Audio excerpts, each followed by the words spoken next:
এক গ্রামে কিষান নামের একটি ছেলে থাকত। সে গ্রামের গরু মহিষ চড়িয়ে নিজের এবং নিজের বুড়ি মায়ের জীবন নির্বাহ করত। তার বাবার শৈশবেই মৃত্যু হয়েছিল এবং এখন সে তার মায়ের সাথে একটি ভাঙাচোরা কুঁড়ে ঘরে থাকত। গ্রীষ্মের সেই দিনগুলিতে লাগাতার অসুস্থতার কারণে তার মাও চলে গেলেন। এখন কিষান পুরোপুরি একা হয়ে পড়েছিল। গ্রীষ্মকালে ঘাসও শেষ হয়ে গিয়েছিল, তাই তাকে গরু মহিষ চড়াতে অনেক দূর দূর পর্যন্ত যেতে হতো। এখন তার কোনো কিছুর ভয় লাগত না। গ্রামের লোকেরা সন্ধে নামার পর যেই শ্মশানের দিকে যেতে ইতস্তত করত, কিষান বিনা কোনো ভয়ে সেই দিকে চলে যেত। লোকেদের ভয়ের কারণ ছিল এই যে সেই শ্মশানে রাতের বেলা কখনো কখনো একটি রহস্যময় আলো জ্বলতে দেখা যেত। একবার কিষান তার মাকে এই আলোর বিষয়ে জিজ্ঞাসা করেছিল। তখন মা তাকে কসম দিয়ে শ্মশানের দিকে না যাওয়ার জন্য মানা করেছিলেন। পুরনো সময়ে কসমের অনেক গুরুত্ব ছিল এবং লোকেরা কসম না ভাঙার জন্য প্রাণ পর্যন্ত দিয়ে দিত। এক রাতে যখন কিষান শৌচকার্যের জন্য ক্ষেতের দিকে গেল, সেই রাতেই সে শ্মশানে আবার সেই আলো দেখতে পেল। এখন তার মা ছিল না, তাই কসমেরও কোনো মানে থাকল না। কৌতূহল বাড়ায় সে চুপি চুপি শ্মশানের দিকে এগিয়ে গেল। সেখানে সে দেখল সেই আলোটি কোনো আগুনের শিখা ছিল। একটি উনুন জ্বলছিল এবং তার পাশে একজন স্ত্রী বসেছিলেন। কিষানের বুক জোরে জোরে ধরফর করতে লাগল। গ্রামের লোকেদের গল্প মনে পড়ল। নিশ্চয়ই এটি কোনো পেতনি, সে মনে মনে ভাবল। ভয় তো লাগছিল, কিন্তু পিছিয়ে আসার কোনো রাস্তা ছিল না।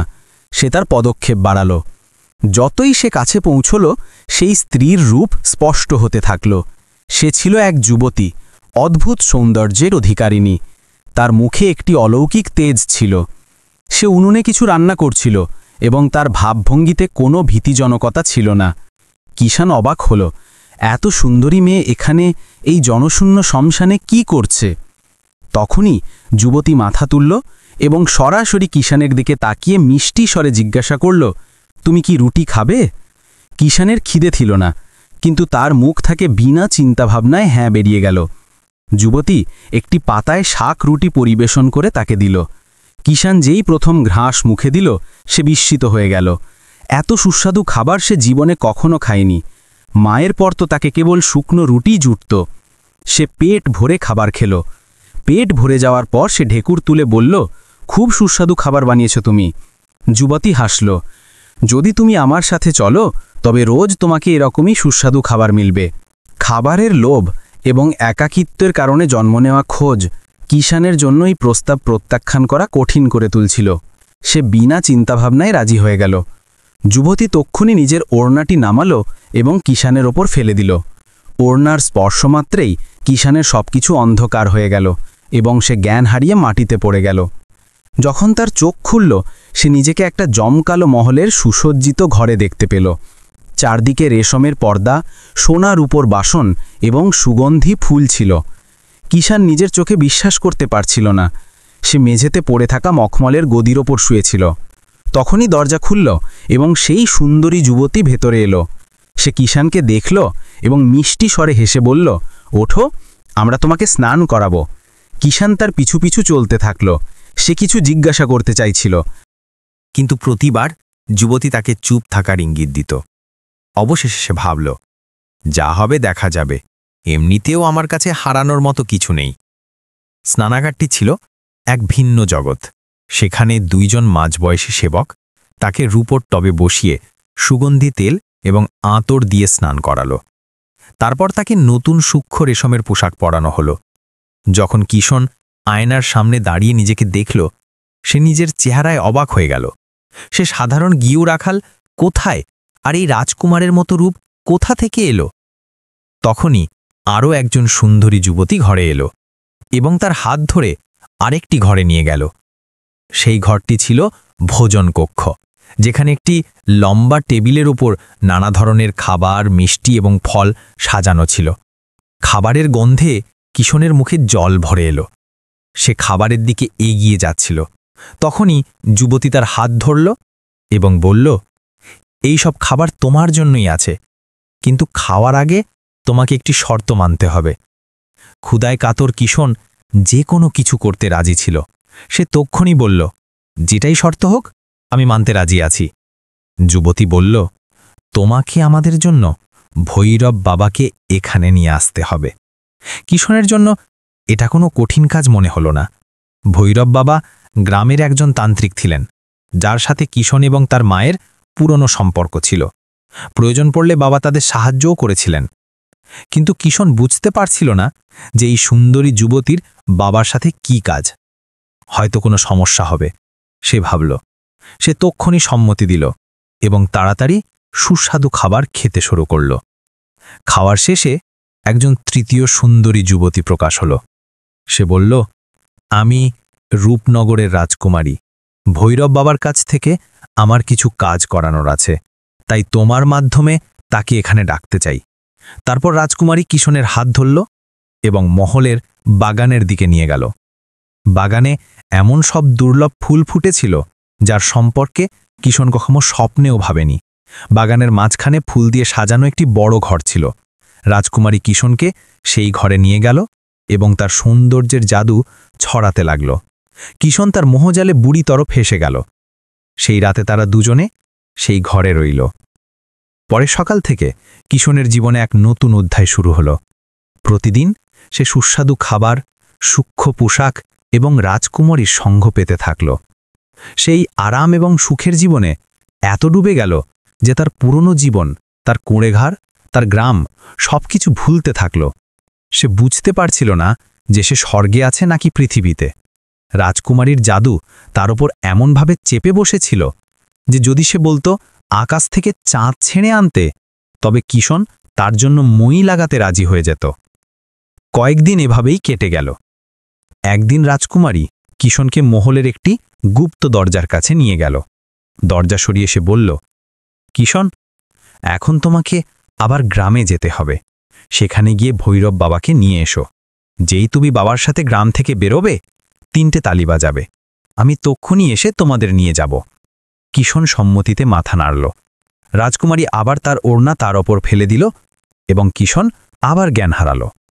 যখন তার চোখ খুলল, সে নিজের গ্রামের কাছে নদীর ধারে অবস্থিত এক পুরনো বটগাছের নিচে শুয়েছিল। তার শরীর থেকে রাজকীয় পোশাক গায়েব ছিল এবং সে আবার ছেঁড়া পুরনো কাপড় পরা ছিল। তার খুব দুঃখ হল, কিন্তু তারপর সে ভাবল, চলো ভৈরব বাবাকে নিয়ে তাড়াতাড়ি ফিরে যাই, আবার সেই সুখ সুবিধা ভরা জীবন মিলবে। সে উঠল এবং গ্রামের দিকে চলতে থাকল। পথে তার কিছু গ্রামবাসীর সাথে দেখা হলো, কিন্তু আশ্চর্যের বিষয় এই যে কেউই তাকে দেখতে পারছিল না। লোকেরা সরাসরি তার শরীর ভেদ করে যাচ্ছিল, যেন সে বাতাস। কিশন কিছু লোককে ডাকল, কিন্তু কেউ তার আওয়াজ শুনল না। সে একটি ভূতের মতো ছিল, যাকে কেউ দেখতে বা শুনতে পারছিল না। এই কথাটি তাকে ভয় দেখানোর পরিবর্তে আরও কৌতূহলী করে তুলছিল। অবশেষে সে ভৈরব বাবার কোণে ঘরের দিকে চলল। ভৈরব বাবার স্ত্রী, এক সুন্দরী এবং গম্ভীর মহিলা, দরজা খুললেন। তিনি কিশনকে দেখেই চিনতে পারলেন এবং বললেন, আরে কিশন, তুমি এতদিন কোথায় ছিলে? বাবা তো কোনো কাজে বাইরে গেছেন, সন্ধে নাগাদ ফিরবেন। কিশন স্বস্তির নিঃশ্বাস ফেলল যে কম করে বাবার স্ত্রী তো তাকে দেখতে পারছিল। সে কুয়ে ঘরের বাইরে বসে বাবার জন্য অপেক্ষা করতে লাগল। সন্ধে হতে হতে ভৈরব বাবা ফিরে এলেন। যেই তার নজর কিশনের উপর পড়ল, তার চেহারার ভাব বদলে গেল। তার ভ্রু কুঁচকে গেল এবং চোখে একটি গভীর উদ্বেগ ফুটে উঠল। কিছু না বলেই তিনি কিশনের হাত ধরলেন এবং তাকে কুড়ে ঘরের পেছনে নিয়ে গেলেন। সেখানে তিনি কিছু মন্ত্র বিড়বিড় করলেন এবং হঠাৎই দুজনের সামনে একটা কুড়ে ঘরের মতো দরজা প্রকাশ হলো। ভেতরে গিয়ে কিশন অবাক হয়ে গেল। বাইরে থেকে তো সেটা একটা সাধারণ কুড়ে ঘর লাগছিল, কিন্তু ভেতরে একটি বিশাল ধ্বংসপ্রাপ্ত মহল ছিল। বাবা সেখানে দাঁড়িয়ে মন্ত্রজপ শুরু করলেন। এমন লাগছিল যেন তিনি এই ধ্বংসাবশেষের প্রতিটি কোণার সাথে পরিচিত। তারপর তিনি একটি গোলাকার পাথরের কাছে গেলেন এবং সেটি সরিয়ে দিলেন। পাথরের নিচে একটি গুপ্ত সুড়ঙ্গের রাস্তা ছিল। বাবা কিশনকে ইঙ্গিত করে ভেতরে নামলেন। কিছুক্ষণ হাঁটার পর তারা একটি খোলা জায়গায় পৌঁছাল, যেখানে বাবা ধ্যান মুদ্রায় বসে গেলেন। বাবা গম্ভীর স্বরে বললেন, তুই কোথায় গিয়ে ফেসে গেছিস? আমি আর তোর মা তোকে সবসময় বোঝাতাম যে শ্মশানের দিকে রাতের বেলা যেও না। কিশন ভয় পেতে পেতে নিজের পুরো গল্প বাবাকে শোনাল। শ্মশানের আলো, সুন্দরী যুবতী, সুস্বাদু খাবার, রাজমহল এবং রাজকুমারীর প্রস্তাব। বাবার চেহারা আরও গম্ভীর হয়ে গেল। তার কপালে ভাঁজ পড়ল। তিনি বললেন, কিষণ, তুই তার সাথে শারীরিক সম্পর্ক স্থাপন করে খুব বড় ভুল করেছিস। আমি তো এই ভাবছি যে তুই বেঁচে ফিরলে কিভাবে। কিষণ হাত জোর করে বলল, বাবা, খাওয়া দাওয়া আর আরামের লোভে আমি এইসব করেছি, কিন্তু যখন থেকে গ্রামে এসেছি তখন থেকে জানতে পারলাম যে আমাকে কেউ দেখতেও পারে না। এখন তো আমিও তার থেকে মুক্তি পেতে চাই। বাবা কয়েক মুহূর্ত চোখ বন্ধ করে ভাবলেন, তারপর বললেন, তোকে সেই জাল থেকে ছাড়ানোর জন্য আমাকে অনেক বড় মূল্য দিতে হতে পারে। শোন কিষণ, আমি তোকে একটি সত্যি কথা বলি, যে যুবতী আমার সাথে থাকে সে আমার স্ত্রী নয়, বরং একটি পেতনি। আমি তাকে নিজের বশে করেছি, এবং যেই রাজকুমারী তোকে ফাঁসিয়েছে সে সেই পেতনির বোন। সে তোকে মাধ্যম বানিয়ে আমাকে সেখানে নিয়ে যেতে চায়, যাতে সে তার বোনকে আমার দখল থেকে মুক্ত করতে পারে। কিষণ গভীর ধাক্কা খেল। বাবার সাথে থাকা সেই সাধারণ দেখতে যুবতীও একটি পেতনি ছিল। এখন সে বুঝতে পারল যে কিভাবে সে তাকে এক নজরেই চিনে নিয়েছিল। বাবা বললেন, কিষণ, যদি তুই বুদ্ধিমত্তার সাথে কাজ করিস তবেই পেতনি তোর সাথে স্ত্রী হয়ে থাকতে পারে, নয়তো তোর প্রাণের ঝুঁকি আছে। বল, তুই তৈরি? কিষণের কাছে এর বাইরে আর কোনো পথ ছিল না। সে হ্যাঁতে মাথা নাড়ল। বাবা নিজের ব্যাগ থেকে একটি চকচকে ওড়না বের করলেন এবং বললেন, দেখ কিষণ, এটা সেই যুবতীরই ওড়না যে আমার সাথে থাকে। যতক্ষণ এই ওড়না আমার কাছে আছে ততক্ষণ সে আমার বশে থাকবে। তোকেও সেই প্রেতনির ওড়না নিজের দখলে নিতে হবে। এটা শুনে কিষণের মনে সেই সুন্দরীকে চিরদিনের জন্য পাওয়ার আকাঙ্ক্ষা জেগে উঠল। বাবা আরও বললেন, যদি আমি তোর সাথে যাই তবে সে সন্দেহ করবে এবং আমাদের সব পরিকল্পনা ব্যর্থ হয়ে যাবে। তাই তোকে একাই যেতে হবে। আমি তোকে একটি জাদুকরি গুলি দিচ্ছি। যেই তুই সেই ওড়না নিজের দখলে নিবি, তক্ষুনি এই গুলিটি মুখে ফেলে দিবি। আমি তোকে সেখান থেকে টেনে নেব। মনে রাখিস, আমার বিদ্যা সেখানে কেবল 1 প্রহর, প্রায় 3 ঘন্টা পর্যন্তই কাজ করবে। কিষণ এখন একটি বড় সংকটে ফেসে গেছিল, কিন্তু ফিরে যাওয়া ছাড়া তার কাছে কোনো রাস্তা ছিল না। সে বাবাকে জিজ্ঞাসা করল, কিন্তু বাবা, যখন আমি সেখানে যাব তখন সে জিজ্ঞাসা করবে যে আমি আপনাকে কেন নিয়ে আসিনি, তখন আমি কি জবাব দেব? বাবা বললেন, তুই বলে দিবি যে তুই আমাকে বেঁধে একটি গুপ্ত জায়গায় লুকিয়ে রেখেছিস। ব্যাস, তুই চেষ্টা করবি যেন তার ওড়না তোর হাতে চলে আসে। এতটা বলার পরই বাবা হঠাৎ কিষণের গালে জোরদার চড় লাগালেন। কিষণ ধাক্কা খেল এবং জ্ঞান হারাল। জ্ঞান ফিরলে সে আবার সেই শ্মশানের কাছে পড়েছিল। গভীর রাত হয়ে গেছিল। কিষণ বাবার বলা পদ্ধতি অনুসারে 3টে তালি বাজাল। তক্ষুনি সে একটি তীব্র ধাক্কা অনুভব করল এবং সে আবার সেই রাজমহলে পৌঁছে গেল। সেখানে পৌঁছতেই তার নজর সেই সুন্দরী প্রেতনির উপর পড়ল, যার চেহারায় রাগ ছিল। সে কড়া গলায় জিজ্ঞাসা করল, ভৈরব বাবা কোথায়? কিষণ বাবা দ্বারা শেখানো অনুসারে মিথ্যে গল্প শোনাল। প্রেতনির পুরো বিশ্বাস হল না, কিন্তু সে বিশ্বাস করে নিল। কিছুক্ষণ পর সেই 2 জন বয়স্ক সেবক এলো এবং কিষণকে স্নান করিয়ে নগ্ন অবস্থায় বাগানের ঘরে নিয়ে গেল।